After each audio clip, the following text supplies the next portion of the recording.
Welcome to this episode of Safety Sistas, the podcast about the people who keep you safe at events and beyond. In this episode, I welcome Janthea Bridgen, CEO of Nipperbout, a company that provides mobile childcare and children's activities to the events industry for over 30 years. In this time, she has become established as a leading authority on best practice in childcare at events.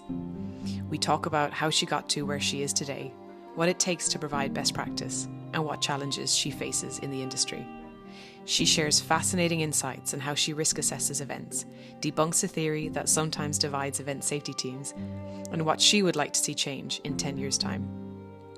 I learned so much from listening to Janthea and hope that you too can take home some of the wisdom she shares and how we can all work together to keep children safe at our events. I hope you enjoy. So welcome, Janthea. Thank you so much for taking the time to come on the Safety Sistas podcast as our second guest. It's such a pleasure to have you, and it's been such a pleasure just to have a chat with you before we started recording as well. So thank you so much for being here. We really appreciate it. No, you're most welcome. It's going to be great fun, I'm sure.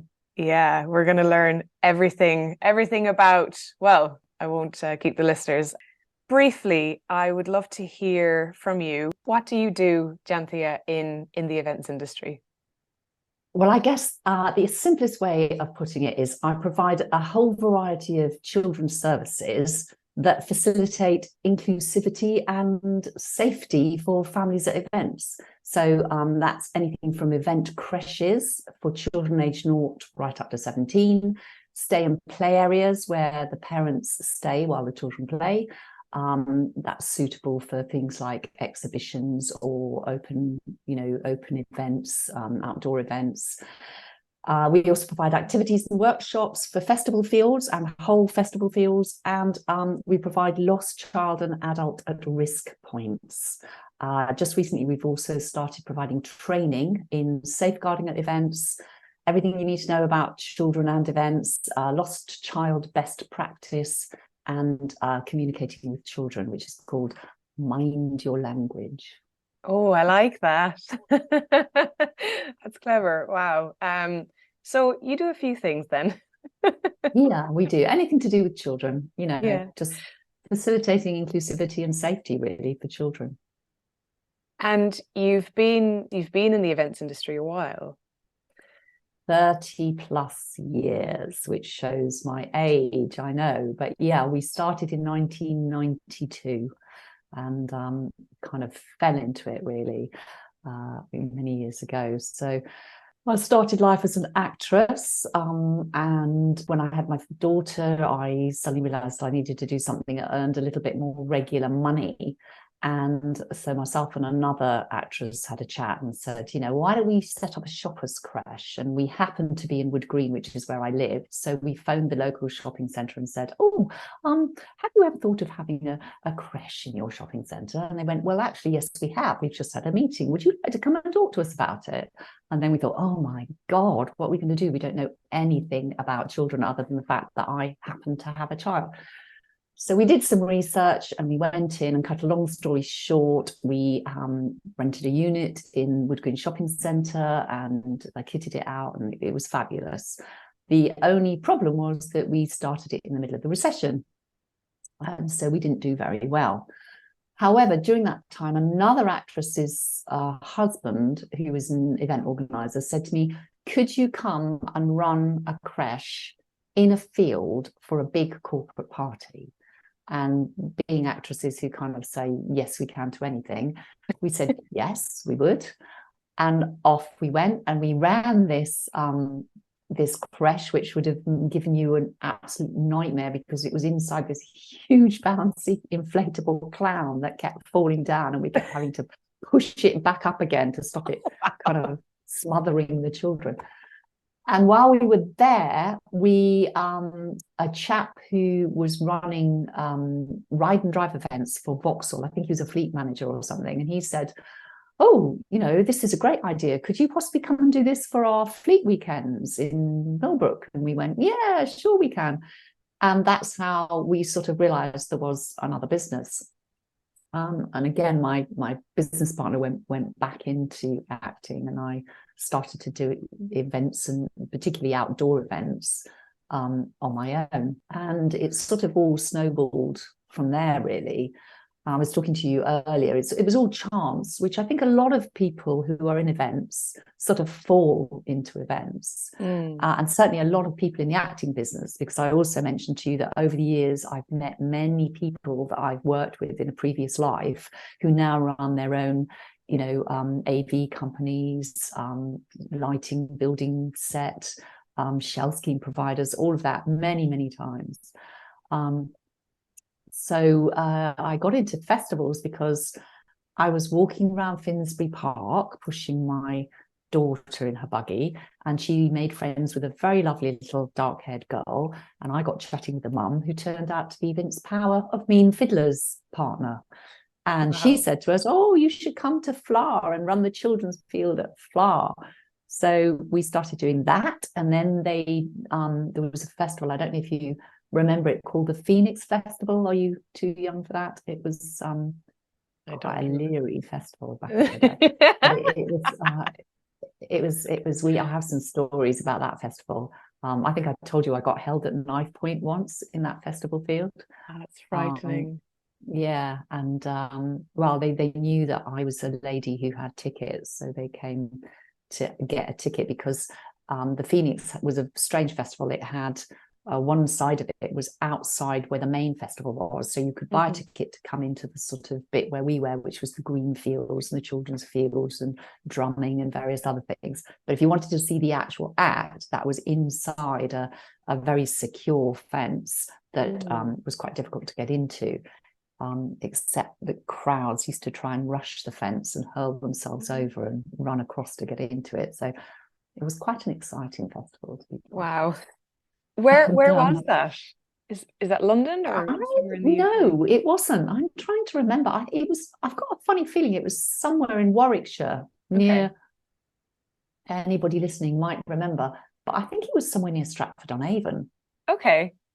Yeah. Or Stow-on-the-Wold, or somewhere like that. It was in the countryside. It was beautiful countryside. And it was in this stunning big, up there. I can't even remember what the field was, but it was a very interesting time. We did it every year for about 5 or 6 years, I think, as well as Flower. And we even did Glastonbury once in 1993. We ran the children's field there. So yeah, we had a lot of festivals in the early days, and a lot of kind of very bizarre events. We did paint a plane for Christmas. So we ran a creche in a plane, which flew up and went all over the UK and came back again. And we did film launches. So we ran corporate parties for we did Flubber and George of the Jungle. And I can't remember now, but we did lots of very bizarre events where I think people thought, this is something that we need childcare at. And at the time, I think there were only about 3 people around that were doing that kind of thing. And then gradually we started to do trade shows. We did a lot of trade shows. We used to do the autumn and spring fairs, international fairs, and we used to do the clothes show for the BBC, and the Good Food Show, and the Big Bash. I don't know if you remember that. Mind you, that was more of a big exhibition for children. And then we did things like the boat show and the caravan show and the international motorcycle show, and we did loads. But it's very interesting how our work has changed over the years. We still get some quite bizarre events. But, for example, we did the 100th centenary of the Salvation Army in the O2. Wow. And that was back in 2012. And that was a really interesting event. That was an amazing event. People came from all over the world. We had about getting on for 100 children that we looked after. That's a lot of children. Yeah. It is. Oh, and another very bizarre event is the Saudi Arabian embassy. And there was a time, again, around early 2000s, I think it was, they had a private graduation ceremony for for anybody who'd taken a degree in the UK, the king would fly over. And he would also transport the families of everybody who'd got their graduation certificate. Oh, wow. And we used to do this. If anybody's listening from Excel, they were brilliant. Excel Centre and ourselves worked together for, I think it was about 3 years in a row doing this event. And we just had to cope with the children. They had to cope with the rest of it. But we had 400 children aged under 5 years old. And 90 of those, 90 were little babies. My goodness. It was insane. And I mean, my gosh, the risk assessment for that, as you can imagine, was, we had the whole of, I think it was level 3 of the Excel Centre at the far end. And it was just, How did you manage that? How many staff did you have to? I think it's 80 something, 85 staff we had. And it was really interesting because there were all kinds of things happened with that, which is that I didn't know that the Arab calendar, who knew, is only 10 months. So when they were telling us that their children were 2, they actually weren't. So we were getting babies that we thought were 2, and the ratios changed for that. And they were actually a lot younger than that. So we needed more staff. So we ended up bringing the crew in and getting them holding babies. And it was brilliant, but it was very well organized, really. Very well organized. We have, it was a bit like a military operation. I can imagine. So did you sort of secure this level 3? Oh, absolutely. And it kind of put in these rigorous procedures of anyone coming in or out.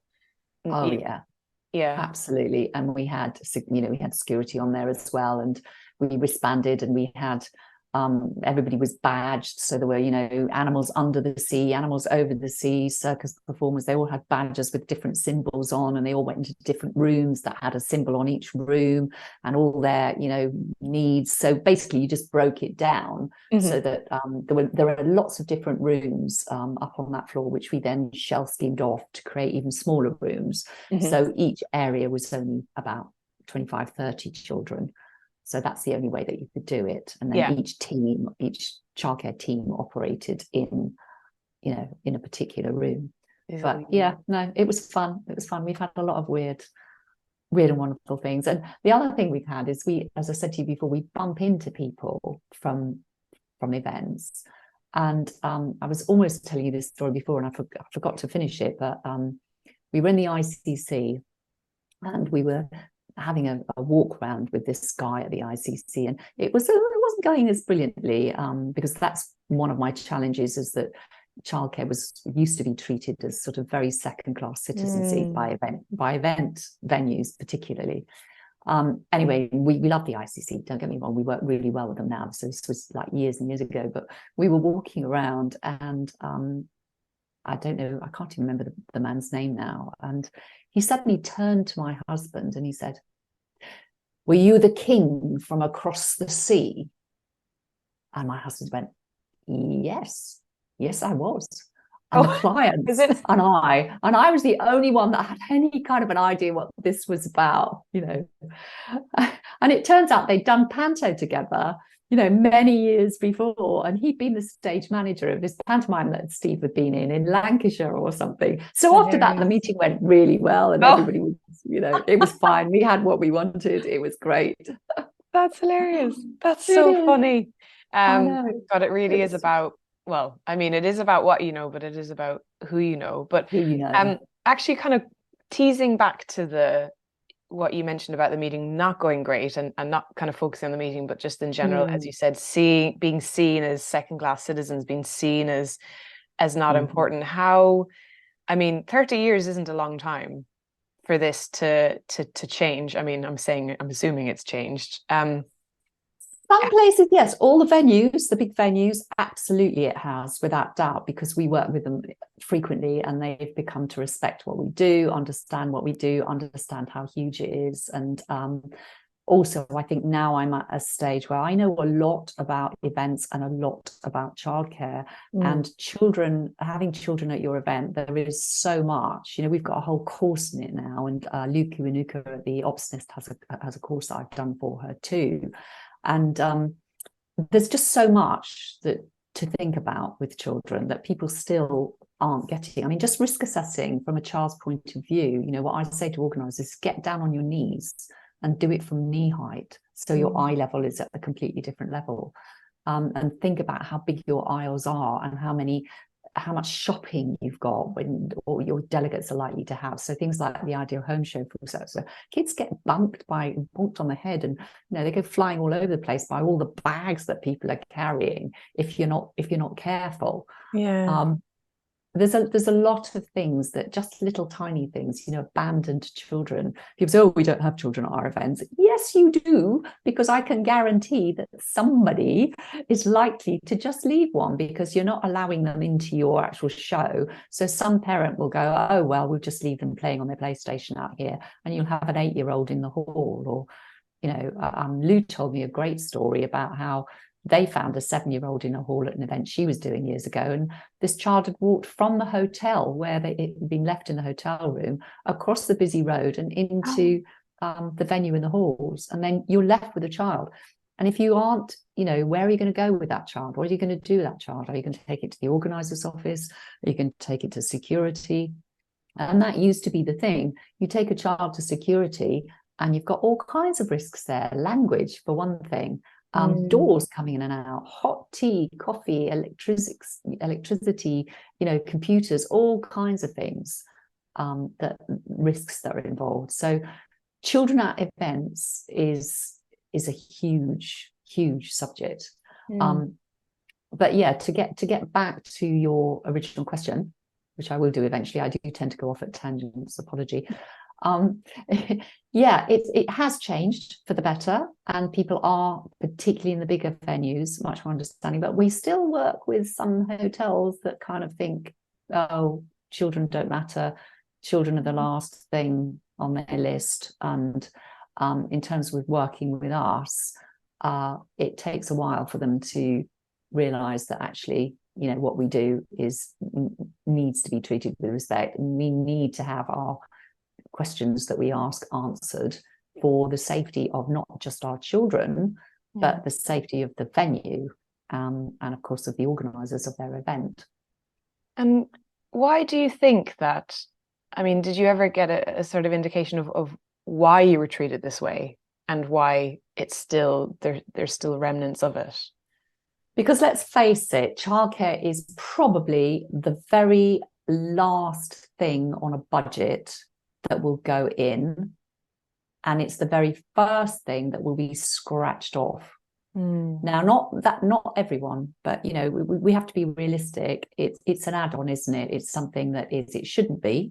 It should be something, and I think people are becoming more aware of it now as something that will get families in, that is including the whole family, that is enabling people to come to events. But it does very much depend on the event.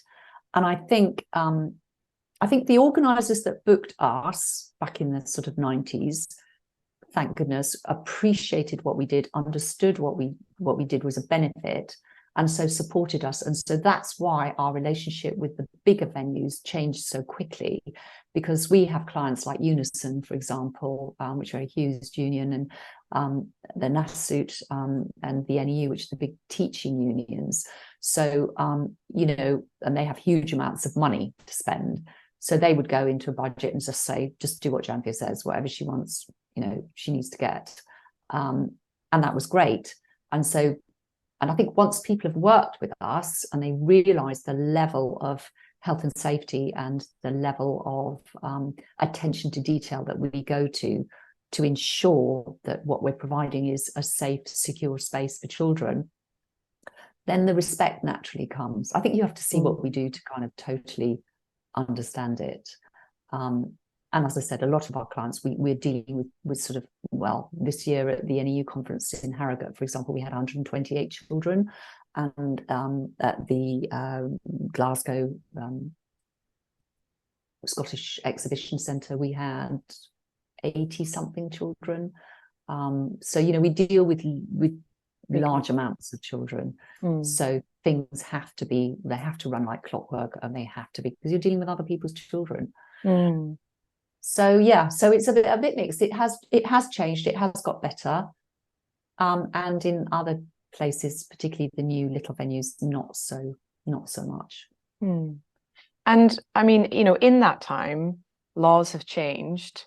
There's a whole host of compliance, you know, in this. So it's, I think, as you said, it's like it's understanding what you do, because it's almost that there's an ignorance on, you know, the part of the venue or the event organizer actually not understanding what's Oh, underneath the absolutely. surface. Absolutely. I mean, one of the things that we always try to teach venues wherever we go and make it absolutely clear to them is, and to the organisers as well, is that if you have a childcare creche in your venue, or if you as the organiser are organising one, you must make sure that your creche provider either has an actual registration with whoever the relevant body is, depending whether you're in Scotland, Ireland, Wales, or England. In England, it's Ofsted. So you need a registration certificate, or in England, you need an exemption letter. Now, in Scotland, Ireland, and Wales, you also get an exemption acknowledgement, but it's usually in the form of an email. But in England, you get an actual very formal letter, which is brilliant because you can put it up and display it for parents, which gives the parents a little bit of, you know, added reassurance that you've done your due diligence. But basically, the law says that if you're providing, and that's throughout the UK, not just England, if you're providing childcare for children under 8 years old on non-domestic premises for longer than 4 hours. 4 hours in England, but it depends on the age of the child in Scotland, Ireland, and Wales. So that would be 2 in Scotland, Ireland, and Wales. 2 hours for children under 3, 4 hours for children who are 3 and above. In England, I think it's just 3 hours now, just 4 hours for all children. But if you're providing childcare on non-domestic premises for children under 8 years for longer than 4 hours, you will need an exemption letter from either Ofsted or the other local authority. They're very easy to get. You just have to write to them and tell them. You're supposed to tell them 2 weeks before you run your creche. So your creche provider should be able to get you that. And the problem is that if they're not doing that, then they're likely to be negating their insurance, which means the bottom line is, if anything went wrong, that could come back either on the venue or on the organizer. So it really is important. Gosh. And that has the laws, again, I won't go on and on about it because I do get very stressed about it all. These laws have changed over the years and supposedly to become less robust in England, but in actual fact, it's just made it more complicated and more difficult for people to understand. But they changed in 2008, and you can get a thing called a voluntary registration as well as an actual registration.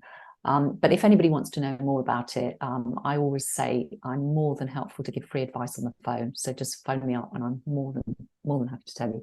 But the best people are Scotland, because in Scotland, you register and you get your bit of paper and it's not buildings linked. In Wales, Ireland, and England, your registration is buildings linked. So you can only operate a creche in that building. And if you go into another building, you have to do it all over again. But in Scotland, you can go anywhere on the provision that you have a proviso that you have an inspection once a year. Now, a once-a-year inspection would be amazing for me because, as I said to you before, in 2004, I had 37 Ofsted inspections. And even now, I've had 4 already this year. And most schools will have little hissy fits if they think they're getting 1 a year, or we just 1 every 4 years. But we have at least 3 or 4 every single year because of the nature of our business and the way we move around from building to building. So going back to health and safety, because we get inspected so frequently, and we also get inspected by the organisers, health and safety people like Unison, for example, people like the NASUWT and the NEU. They give us health and safety inspections, and quite often, if we're in a particular county, the county will come and give us a health and safety inspection as well. Wow. So we get inspected and inspected and inspected. That's incredible. That's definitely different to 30 years ago, I feel. Well, yes and no, because as I Okay. said, with Ofsted back in 2000, we Mm. in 2004 we had 37 inspections because Yes. they used to inspect us every time we moved from one room in the NEC to another room in the NEC, which was just stupid. Wow. So that's why the law changed a little bit and made it 14 days instead of 6 days, because they got even Ofsted got sick of inspecting us. Yeah. So it has changed, but not necessarily for the better. And it's still, it's still difficult. And when you go into Europe, that's a whole other thing, because we work in Europe quite a lot. So we Mm. have to get compliance, in every country that we work in. Wow. But yeah. And in addition to that compliance, are there any other sort of regulations about like your staff's qualifications and training in CPD in terms of their Oh, roles? absolutely. That's just standard. Yeah. Absolutely. You have to have at least half your staff qualified. They all have to have DBS checks. Oh, that's something else that event organisers and venues need to know, which Mm. is that they should not be asking. Quite often I get asked to send copies of my staff's DBS checks. It is actually illegal to send a copy either electronically or photocopy of a DBS check. You shouldn't be doing it. And even because if I sent you an electronic copy of my DBS check, it would mean absolutely nothing anyway, because Mm. what you need is to see my face, my DBS check, and my supporting ID, either a passport or a photograph or driver's license. And the address on the driving license needs to match the address on the DBS certificate, and my date of birth and my name. And those three things, my face, my DBS, and my ID, is what you need in front of me. Me just sending you a piece of paper is pointless. Could be anybody's. Mm. Do you see what I'm saying? Yeah. Yeah. That's So so interesting. basically, if you've hired a decent crash company, then they should have done their due diligence. But that's another reason why you need to hire a very regularly inspected crash company like Mm. us, because you know that Ofsted or the health and safety people will have done that and will have asked for the proof. Yeah. So yeah, so they all have to have DBS checks. They all have to be, have first aid certificates. They all have to have, well, nowadays, lots of additional needs, because that's something that's hugely changed. Back in the Mm. 90s, early 90s, we would maybe have one child with special educational needs, maybe a year. Mm-hmm. Now we don't have a single event. I have not done an event, certainly in the last, since COVID, that hasn't had at least one child with special educational needs, if not more, which is quite worrying. And it had been increasing before COVID, but since COVID, it's huge, absolutely huge. That's really And interesting. we did an event recently where we had 6 children who needed one-to-one care. So then on top of your normal amount of staff, you need one-to-one care for those 6 children. Oh. And quite often parents don't tell us about that. That's another challenge we have, because I don't know if they think that maybe we won't have the children if they tell us that there's an additional need. So sometimes we have children that we have not been informed we've got additional needs, and that's hugely unfair on the child, really, because Mm. as we know, events are quite anxious making places, because everybody's heightened, everybody's feeling a little anxious. And the children don't know us, they don't know each other, they don't know, they've never been to the venue, they're probably not sleeping in their own beds at night because they're very often in hotels. Mm. So all of that is huge anxiety levels. And one of the things that I see as key in my role is to reduce that level of anxiety for everyone, but in particularly the children, because the venue are going to be anxious because they don't know much about childcare, and they're worried that we might do something that's going to fall back on them.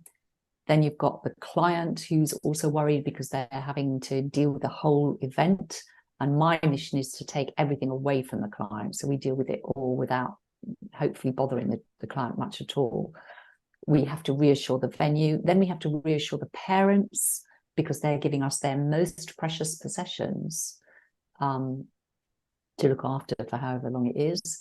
And then most importantly, we have to reassure the children and bring their anxiety levels down. So it's a big task. It's a big task.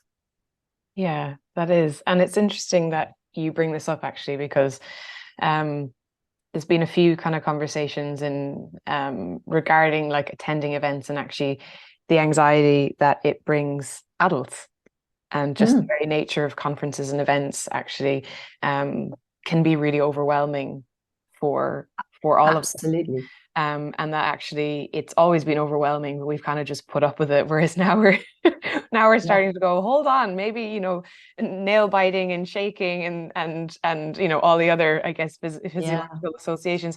Maybe this is actually not very healthy for us collectively. So it's really, and the problem is that it's catching, because if you've got an emotionally dysregulated adult, then, and you've got a perfectly regulated child, if you put them together, within about 10-15 minutes, you'll get a dysregulated child, because the child will pick up on the emotions of the adults. If you've got a dysregulated child supported by a regulated adult, then you're more likely to be able to help that child to get in control of and manage their emotions. And so that's what we always say to our staff, is try hard to leave your stuff outside the crash, so that when you come in, you're calm and you're regulated, and you're able to support the children who, you know, have just got off buses or trains or planes in some instances. And their parents are all rushing because they want to go and get on with the event or the conference or whatever it is they're doing. So yeah, it's a big part. Trying to keep everyone in a state of regulation is very hard. I mean, you know, from my experience, that can be quite difficult for adults. So yeah, to do absolutely. So. No, that's absolutely. Amazing to hear just the level of depth that you go into in terms of how you approach your role and the work that you do. It's really eye-opening and very inspiring, actually. Thank you. So moving on from, you know, how you got here to, you know, today and the challenges and that you're facing now. And as I mentioned in my question, as I accidentally put two words together one time when I got very, very fired up, but also inspired, passionate about some of the things I'm interested in. So I call it infired. So I think that's brilliant. It's brilliant. So my question to you is what inspires you? I think anything to do with making children's lives better. And I think my big passion at the moment is the whole thing about lost children. So we've been dealing with lost children since, well, early 90s. And I think all those stories I was telling you about before, we learned a lot. We learned by doing, really. So in terms of learning and development, I think in the last 30 years, that's been huge for me and my team. And I think my key thing is, I've said to you before, you know, if you lose your wallet or you lose your phone in a shopping centre or a museum or any public place currently, they will ask you to provide some ID.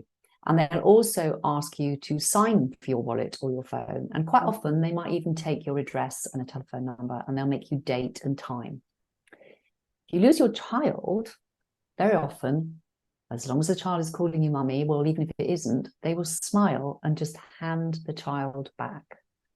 And that's what I'm passionate about changing.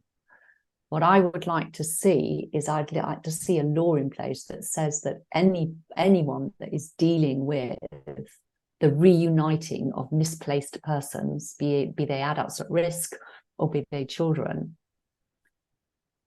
there needs to be a proper, robust reuniting process. And the very minimum is that you need to be absolutely 100% sure that the person you are giving the child back to is legally able to take that child, is legally allowed to take that child. And you need to take a signature and a date and a time and an address at the very least, so that if anything does go wrong, there is something for the police to go on. And I know I've had organisers say to me, but you know, if the child's happy and they're calling them mum or dad, what's the problem?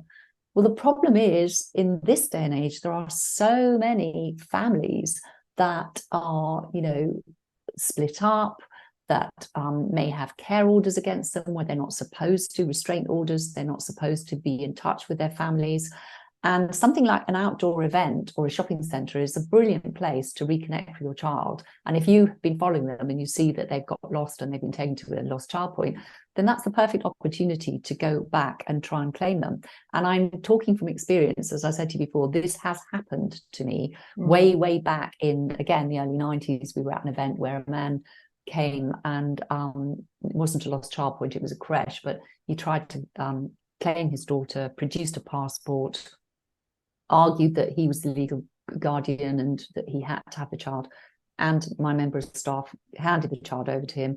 Mother came back and said, he's not allowed to go anywhere near my child. He doesn't even live in this country. I didn't even know he was at this event. And you can imagine how scary that was. Fortunately, I'm trying to think where it was. I've got a feeling it was Olympia, but even back then they had great procedures for shutting everything down, and they shut everything down, and we managed to get that man, and it was fine. But that made me, right back then, and that was in a creche situation, which is why I then, in a lost child situation, am so super duper conscious of making sure. So, very often in a lost child situation, the person that is coming to collect the child will be the next door neighbour, or they've come to the event and they've brought their friend's child, or it'll be grandparents or sisters or relatives. But you have to phone up the actual legal guardian. You have to have security questions ready to ask them, so you know that they actually are the parent of that child on over the phone. And then you have to ask their permission to give the child back to whoever they're with. Now, that is actually a law. So a child under 6 years old cannot be given, it's illegal to give a child under 6-year-old back to anybody who is not their parent. But it's best practice to find out and make sure anyway. But under 6, it is the law. So there's a lot of stuff around lost children that people aren't aware of. And so what I see is many security teams who do a great job, but they don't have all the knowledge that they need to have, really, to be absolutely sure. And the other thing is, it's about safeguarding the children after the event. So if you've got a situation where you might think, I'm not quite sure about that, this parent wasn't happy to sign anything, they weren't giving me the right questions, they just walked off, then it's important to follow up on that. And again, as I said to you before, we now run training courses in how to robustly reunite children. And that's all part of what we do. We've got a lot of very great procedures. But again, I'm always willing to give away information. So if anybody wants to phone me, they're more than welcome to. Thank you. And so when you, one of the things you said was when you've got a lost child situation and someone comes to collect the child, you're ready with questions immediately that you say. And what kind of questions are you asking them? Well, the very obvious one is when you've got a found child. And that's the other thing. Language is really important. Quite often we call the whole process the lost child process. But when we're on the radio, we would refer to a child either as missing or found. And immediately that makes you know where the child is. Yes. And you also know how kind of proactive you need to be. Because if you've heard over the radio that there's a missing child, then you need to be extremely proactive. If you've heard that there's a found child, then it's not so difficult, because it's with someone and they know the child's safe, and what you're looking for is a distressed parent or a distressed adult. Sorry, I've forgotten the question. That's all right. The questions, some of the questions that what you ask, yes. You ask. So as soon as you've got the found child with you, then you ask what we call the security question. And that can be anything from, do you have any pets? What's your granny's name? What school do you go to? Anything that the parent or the person that is genuinely collecting that adult will know. If the child can't speak, then there are other things that you can do. You can use items of clothing or things that the child maybe had with them when they arrived, that kind of thing.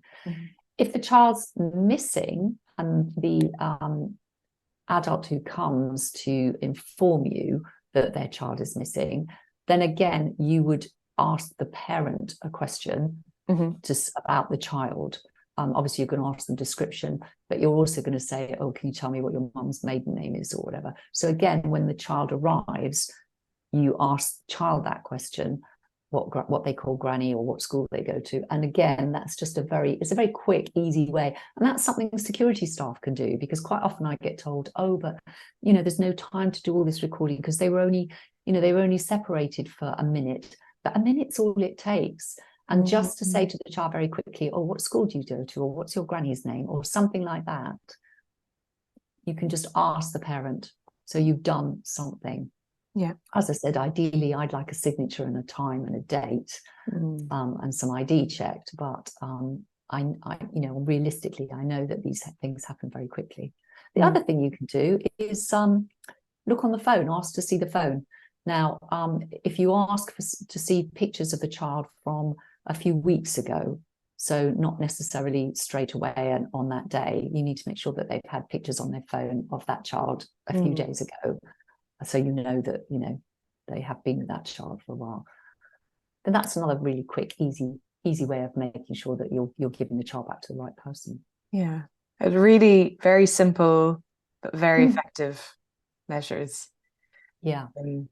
And with the lost child process, as we briefly discussed before, from my own perspective, I'm often, well, if I'm not doing transport or crowd management, working with security and stewarding staff or in event control. So all we hear is just the info of missing child, and here's the description of the child, and you said something very interesting about that, because we do have this sort of is it interest? I don't know. Some events do, some events don't, but there is this sort of thing about coding and using code words over the radio, and yeah, just very interested to hear your take on that regarding the process. Well, I just think it's nonsense, to be honest, because if your reuniting procedure is robust enough, then it really doesn't matter who hears you over the radio. Of course, you're not going to make a big announcement that some child's been lost. But to use words like Walt and Disney and all of this stuff, it wastes time. Also, if that information isn't properly disseminated, which it very often isn't, then your security guards don't know a Walt from a Disney, so they don't know what you're talking about anyway. So if you just say, there's a missing child under the age of 5 wearing a Batman t-shirt, if Joe Bloggs does happen to hear it or hear that message over the radio, then the chances are they're going to help you. Because in actual fact, the more eyes you have on the ground looking for a small child in a Batman t-shirt, the more likely, the quicker you are to find that child.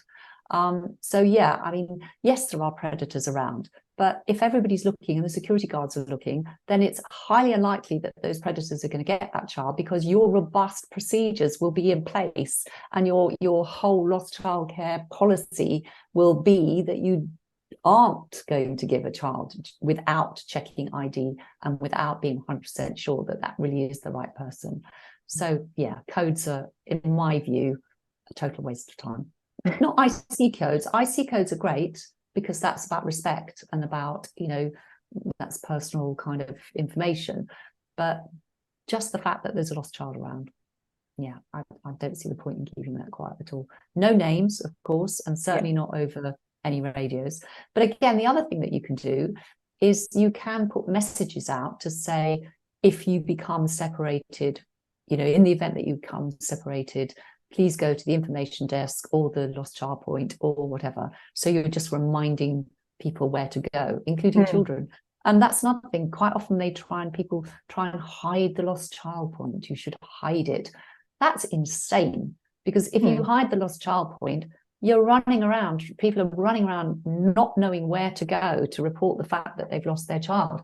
And equally, if you've got a lost child point with a great big flag saying lost children here, then teenagers, because they're the ones that most frequently get lost, to be honest, it's sort of anything from 10 up, they know where to come, and so they come.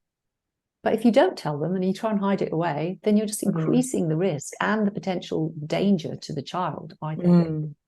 I don't think, I know. Yeah, because I mean, and in these, with making the lost child point very obvious, and with not using code words when describing the missing child, it's reducing the time that is, because time is of the essence in these cases, isn't it?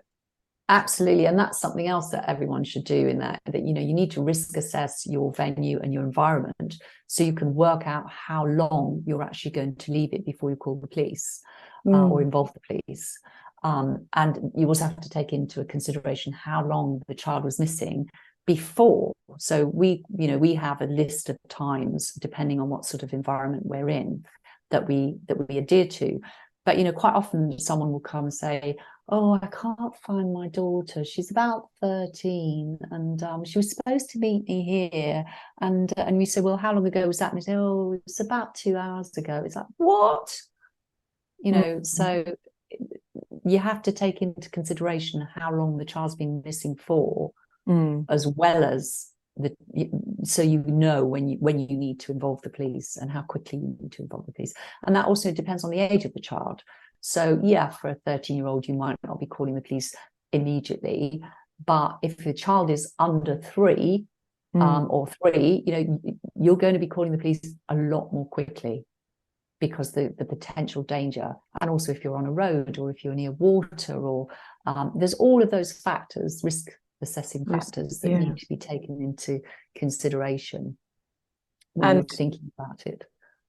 And in when you're planning the event, obviously you're building a relationship with the police. So is it obviously with the age of the child makes a very big difference of how quickly, but do you usually have sort of standard procedures that you benchmark off of when it comes to working with the police? We have standard kind of set times, depending on so what we do with our staff is we give them their chart. And the first thing they do when they get there is risk assess the environment, risk assess the escape routes, risk assess the potential dangers, risk assess the stakeholders, make sure they've got all that information. I mean, another key thing is the kind of crime against children that is most prevalent in that area.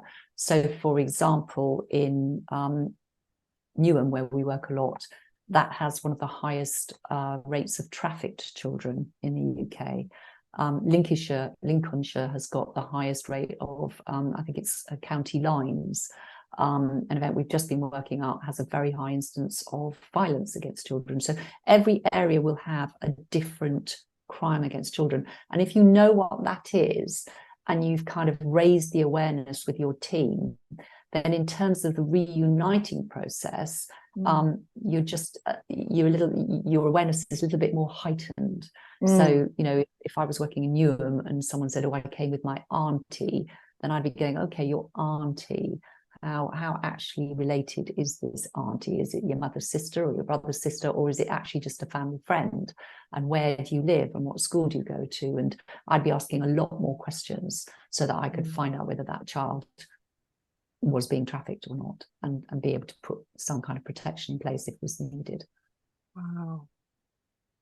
That's incredible. Yeah, lost children is a huge thing, and quite often there's not enough understanding about the complexities of it around.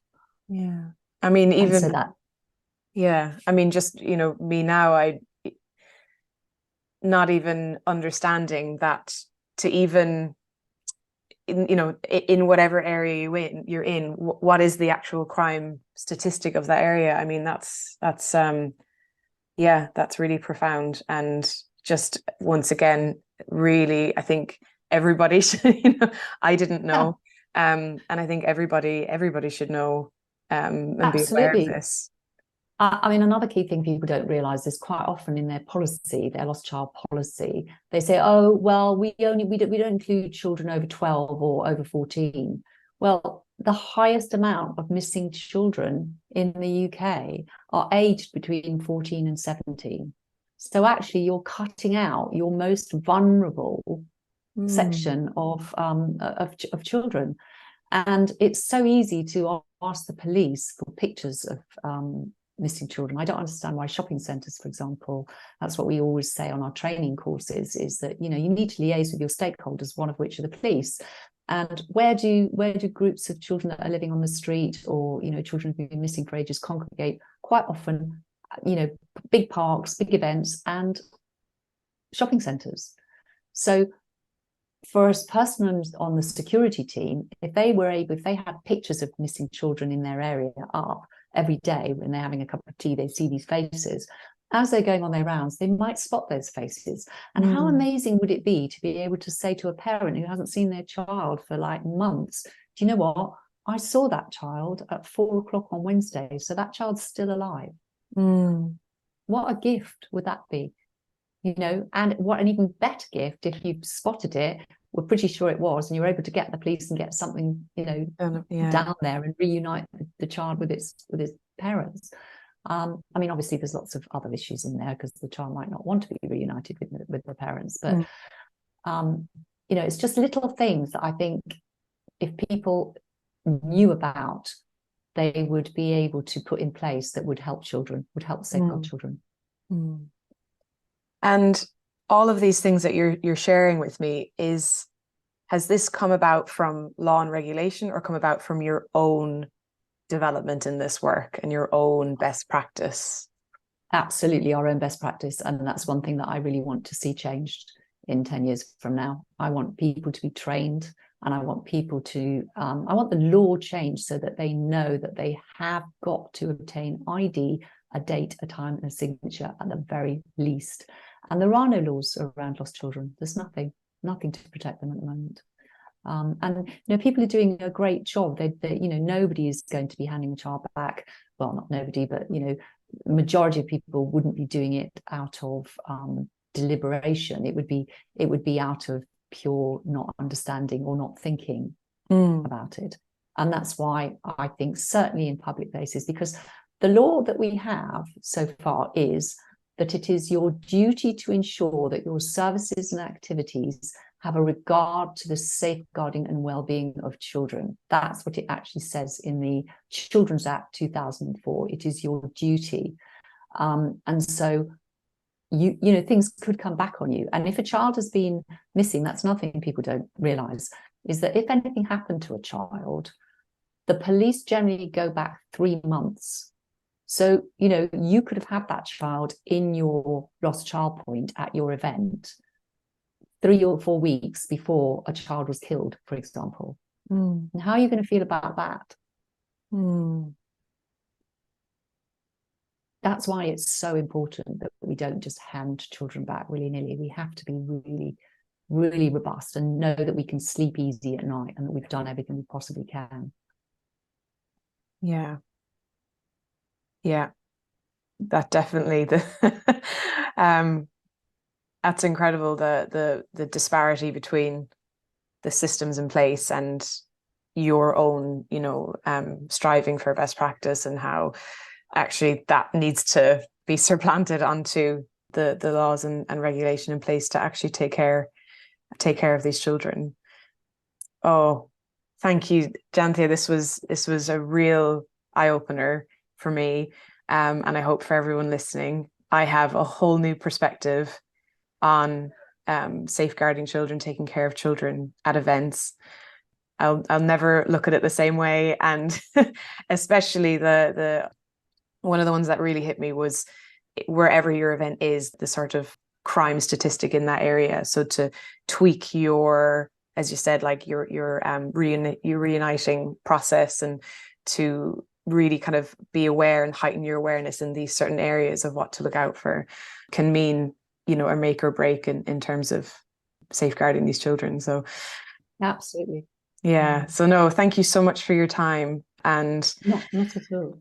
it was a real pleasure to speak with you, and I wish you all the success in your striving for the law to change and to be robust, and to actually be adequate and effective in taking care of children at events. And one of my own passions is laws and regulation around events, and actually it's very piecemeal at best, because the events industry hasn't really been approached as a unit. So, maybe we might be working together one day, and if there was a more, if one day there was a law that could actually kind of govern events in a holistic way that can take all these into account. But certainly, regardless of events, there's definitely a lot that needs to change in the law. And aren't we really lucky to have you as a cheerleader and a spokesperson and someone who cares so much to look after all these children that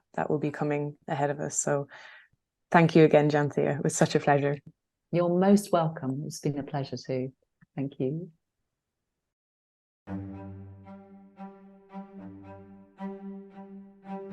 Thank you for listening. If you enjoyed this episode, please leave a review and follow the show for more episodes to come.